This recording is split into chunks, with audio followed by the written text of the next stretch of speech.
ஓம் சக்தி. குருவடி சரணம், திருவடி சரணம். இன்னைக்கு அம்மா கிராம அன்னதானத்தை எங்களுக்கு ஃபஸ்ட்டு தொடங்கும் போது எப்படி சொன்னாங்க, அதன் முக்கியத்துவத்தை இன்னும் தெளிவாக இன்னைக்கு சொல்ல போகிறேன்.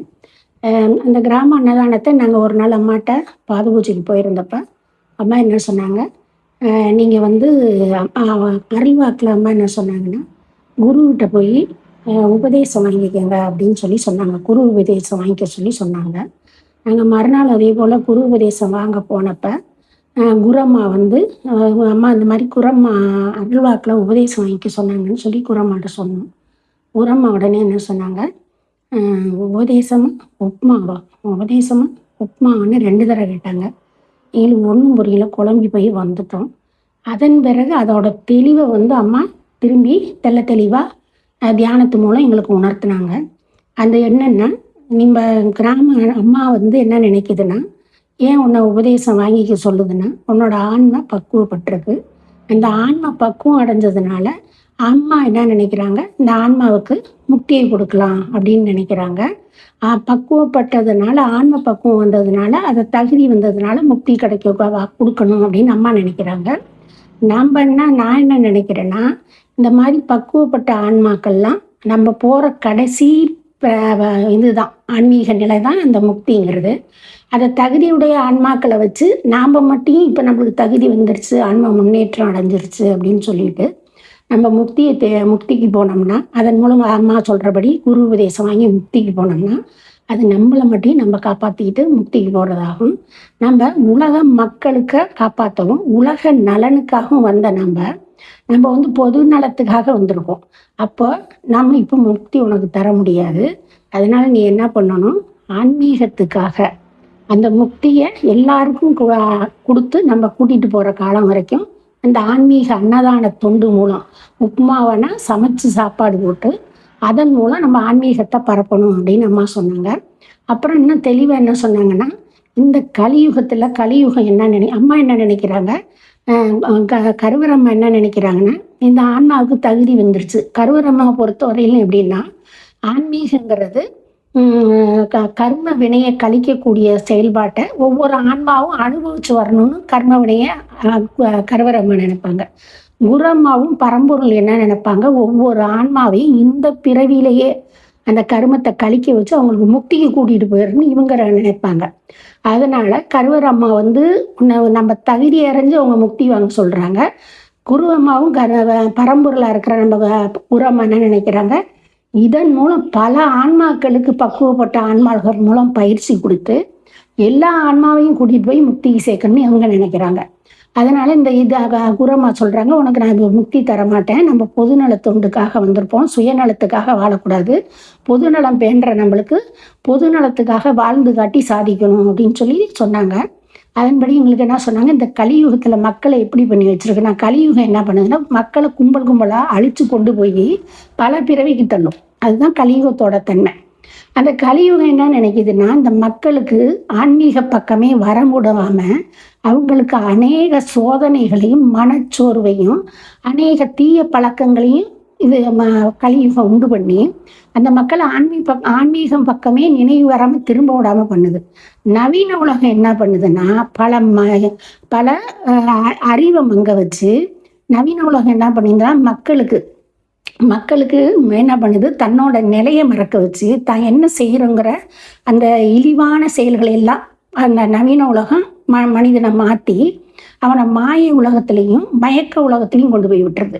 அதே போல் அவனுக்கு பேராசையும் அந்த ஆன்மீக தன்மையை அழித்து அவனோட இதில் பூராதும் மயக்க நிலைக்கு போகக்கூடிய மோக நிலையிலே கொண்டு போயிடுது.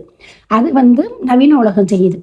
மாயை என்ன பண்ணுதுன்னா, தன்னை மீறியும் இவங்களையெல்லாம் மீறி வந்தாலும் மாயை அவனை போயிடக்கூடாது, இவனை இந்த பிரிவிலே நம்ம மாயையால் மூடி இவனை அழிச்சிடணும்னு மாயை நினைக்குது. அது என்ன பண்ணுது, அது ஒரு வலையை ஏற்படுத்தி அவன் செய்கிற தவறெல்லாம் அடிக்கடி சுட்டி காட்டி இப்படியாப்பட்ட கீழ்த்தரமான செயலுடைமை நீ இந்த ஆன்மீகத்துக்கு தகுதி இல்லைன்னா அவனுக்கு அவனையே மட்டப்படுத்தி கீழே தள்ளிடுது. கீழே தள்ளி அவனை மேலே வர விடாம பண்ணுது. இப்போ நம்ம குருவை கும்பிட்றதுனால குரு என்ன பண்றாரு, தன்னோட தவறையும் உணர்த்தி அந்த தவறிலேருந்து மீண்டு வர்றதுக்கு இந்த ஆன்மாவை அந்த ஆன்மாவுக்கு நினைவுபடுத்தணும். அதிலேருந்து தன்னை செய்கிறது தவறுதானே அந்த ஆன்மா உணர்ந்தா கூட அதை திருத்திக்கிறதுக்கு வாய்ப்பு கொடுக்கணும்னு குரு நினைக்கிறாங்க. ஒரு சந்தர்ப்பம் அதுக்கு கொடுக்கணும். ஏன்னா இதை இந்த மாயைகளெல்லாம் மூலம் தான் இது சிக்கி தவிக்கிறது. ஆன்மா முன்னேற முடியாமல் ஆன்மீகத்தின் உச்சத்தை அடைய முடியாமல் தடுக்கிறது இந்த மாயையோட இந்த கலியுகமும் இந்த நவீன உலகமும் பண்ணுதுன்னு தெரிஞ்சுக்கிட்டு இதிலேருந்து விடுவிக்க குரு கருணை கட்டுறாங்க. அப்படி கருணை காட்டி குரு என்ன பண்ணுறாங்க, இந்த ஆன்மாவை நம்ம திருத்திடணும் அப்படின்னு சொல்லிட்டு அதுக்கு என்ன பண்ணணும்னா அந்த காலத்துல எல்லாம் என்ன பண்ணியிருக்காங்கன்னா, அந்த காலத்து உலகத்தில் மழையா பெஞ்சு மழை மூலம் ஆன்மீக சக்தியை செடிகளுக்கும் பயிர்களுக்கும் நிலத்துக்கும் நெல்லுகளுக்கும் நம்ம சாப்பிட்ற தானியத்திலையும் கொடுத்து அதன் மூலம் ஆன்மீகத்தை நமக்கு உருவாக்கி அதன் மூலம் நம்ம ஆன்மீக வழியில் கரையேறி பல தர்ம காரியங்கள் செய்கிற மாதிரி பண்ணியிருந்தாங்க. இப்போ அதை என்ன பண்ணிடுச்சு இந்த நவீன உலகம், அதை எல்லாத்தையும் விஷத்தன்மையால் எல்லாத்தையும் அழித்து நம்ம சாப்பிட்ற உணவை பூரா சக்கையாகவும் அதுக்கு சக்தி இல்லாமல் தீய எண்ணங்களை உண்டு பண்ணக்கூடிய ரசாயன முறையில் அதை எல்லாத்தையும் அழிச்சிருச்சு. அதனால இப்போ அம்மா என்ன பண்ணுறாங்க, நம்ம இந்த ஆன்மாக்களை எல்லாம் திருத்தணும்னா நாம் ஆன்மீகத்துக்கு சமையல் சொல்லி போடணும், சமைச்சு போடணும். இந்த இவங்கள்ட்ட அந்த மக்கள்கிட்ட ஒன்றுமே இல்லாமல் என்ன ஒழுக்கக்கேட்டில் இருக்கிற மக்கள்கிட்ட என்ன சொன்னாலும் திருந்த மாட்டாங்க. தான் செய்கிறது சரின்னு இருப்பாங்க, எதையும் செய்ய துணிஞ்சு இருப்பாங்க. அவங்க தன்னோட தவறையும் திருத்திக்க மாட்டாங்க, அதை எந்த தவறுதான்னு நினைச்சு திருந்தவும் மாட்டாங்க. அப்படிப்பட்ட மனிதர்கள் எதையுமே ஒழுக்கக்கேடான மனிதன் எதையும் செய்ய தயங்க மாட்டான்.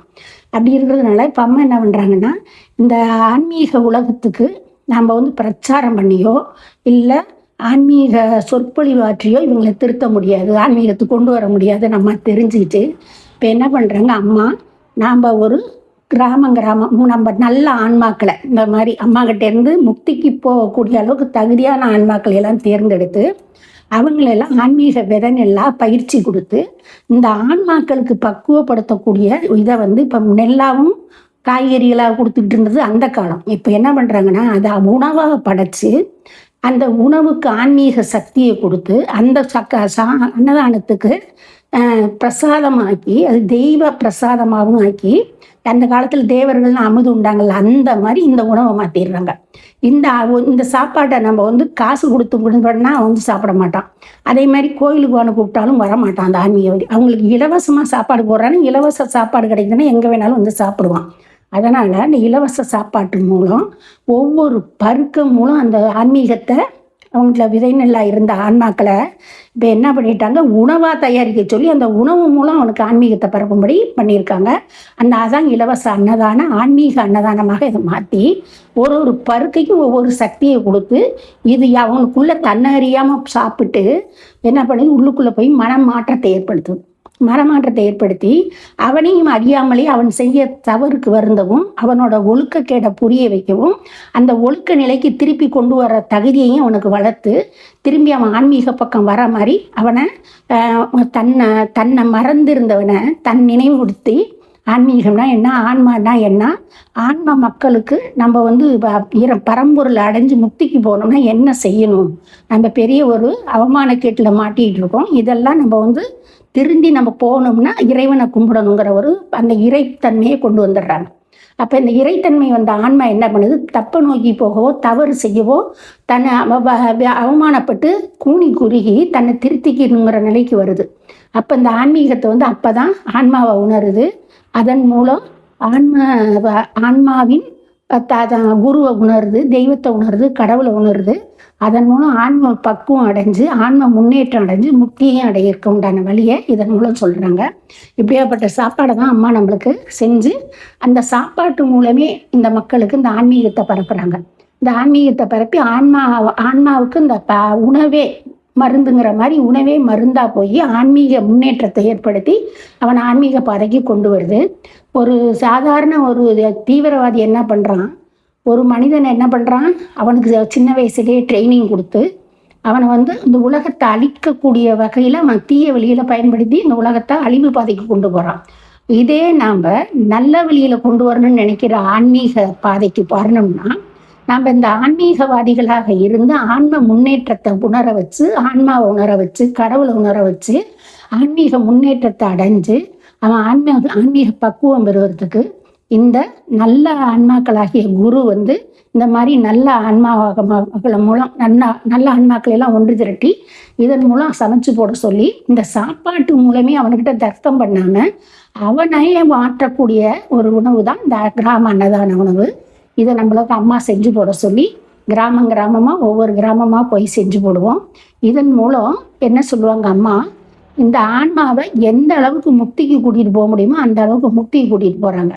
அது இன்னொன்று, இதன் மூலம் இன்னொன்று சொல்லுவாங்க அம்மா, இதை சார்ந்தவங்க அனைத்து பேரும் இந்த இதில் பங்கு கொண்டு தொண்டு செய்கிறவங்க, இதுக்கு கொடுத்து பணம் கொடுத்தவங்க, அதே போல் இதில் இப்போ இதனுடைய தொடர்புடைய ஆன்மாக்கள் அவங்க குடும்பத்தில் இருந்தும் உள்ளவங்களுக்கும் இறந்து முன்னாடியெல்லாம் முக்திக்கு போகாமல் இன்னும் அல்லாடிக்கிட்டு இருக்கிறாங்க நிறைய ஆன்மாக்கள். இந்த ஆன்மாக்களுக்கெல்லாம் இந்த சாப்பாடு போடுறத வந்து சாப்பிட்டாங்கன்னா உடனே என்ன ஆகுது, அந்த ஆன்மாக்களுக்கு இந்த பிறவி முடிஞ்சு முக்திக்கு போகக்கூடிய சக்தி அம்மா கொடுத்துருக்காங்க. அதையும் அம்மா காமிச்சிருக்காங்க. எங்கள் குரூப்பில் வந்து தேவிகை அம்மா, சாந்தாமணி, இவங்களுக்கெல்லாம் அவங்க அக்கா தங்கச்சி தேவிகை அம்மாவோட வீட்டுக்காரர் இவங்கெல்லாம் வந்து சாப்பிட்டுட்டு மேல் உலகத்துக்கு நாங்கள் போகிறோம், இந்த சாப்பாடை சாப்பிட்டு இப்போ தான் மேல் உலகத்துக்கு போகிறோம்னு சொல்லிட்டு போயிருக்காங்க. அப்போ இது வரைக்கும் அலைஞ்சிக்கிட்டு இருந்த ஆன்மாவுக்கு இந்த ஆன்மீக அன்னதான பருக்க உள்ளே போனோன்னா அதோட அத்தனை பாவங்களையும் அழிஞ்சு முக்திக்கு போகிற தகுதியை கொடுத்து இப்போ தான் அதை மேல் உலகத்துக்கு அனுப்புது. இந்த மாதிரி ஆன்மீகத்துக்கு மேல் உலகத்துக்கு போகிறதுக்கு உண்டான தகுதி இறந்தவர்களுக்கும், அதே மாதிரி இங்கே பூலோகத்தில் வாழ்கிறவங்களுக்கு ஆன்மீக உணர்வுப்படி அறநெறி வழி தகராமல் வாழவும், அதே போல் ஆன்மீகத்தை வந்து உலகெங்கும் பரப்புறதுக்கும் அந்த ஆன்ம பக்குவத்தை நமக்கு கொடுக்குறாங்க. அதே மாதிரி இழந்த தெய்வங்களுக்கு சக்தி கொடுக்குறாங்க, மனிதர்களுக்கும் சக்தி கொடுக்குறாங்க. அம்மா சொல்லுவாங்க, உனக்கு ஏவல் செய்ய சித்தர்களும் மகான்களும் தெய்வங்களும் காத்து கொண்டு இருக்கிறார்கள் அப்படிம்பாங்க. ஏன்னா இந்த மாதிரி இந்த தெய்வங்கள்லாம் வந்து இந்த அன்னதானத்தை சாப்பிட்டதையும் நான் பார்த்துருக்கேன். அதே மாதிரி சிவபெருமானே ஒரு தடவை தியானத்தில் வந்து நாளைக்கு எங்கள் அம்மா ஒரு கிராமம் சொல்லியிருந்தாங்க அந்த அன்னதானம் போட சொல்லி. அந்த இடத்துல நாங்கள் அன்னதானம் போட்டப்போ அம்மா என்ன சொன்னால், அம்மா எங்களுக்கு இந்த ஊரை சொல்லிட்டாங்க, நாங்கள் அந்த இடத்துக்கு கிளம்பிகிட்டு இருக்கோம். அன்றைக்கி நைட்டுக்கு சிவபெருமான் வந்து எனக்கு நாளைக்கு உன்னோட சாம்பார், நீங்கள் எங்கள் ஊர் பக்கம் ஒரு சாம்பார் வச்சு போடுவாங்க சாப்பாடு, அந்த சாம்பார் சாப்பாடு போடு, எனக்கு அது ரொம்ப பிடிக்கும், எனக்கு ஜாங்கிரி போடு, ஆனால் இந்த சாப்பாடை 1 மணிக்குள்ளே எனக்கு போட்டுடணும் அப்படின்னு சொல்லி கேட்டுட்டு அதே மாதிரி வந்து அதே உருவத்திலே வந்து சாப்பிட்டதை நாங்கள் எல்லாரும் பார்த்துருக்கோம். அதே மாதிரி சில ஆன்மாக்களுக்கு சக்தி, இழந்த தெய்வங்களுக்கு சக்தி, இறந்தவர்களுக்கு முக்தி, வாழ்கிறவங்களுக்கு பக்தி, இந்த அத்தனை தன்மையும் கொடுத்து இறைவன்கிட்ட கொண்டு போய் சேர்க்கக்கூடிய அன்னதானம் தான் இந்த கிராம அன்னதானம். ஓம் சக்தி.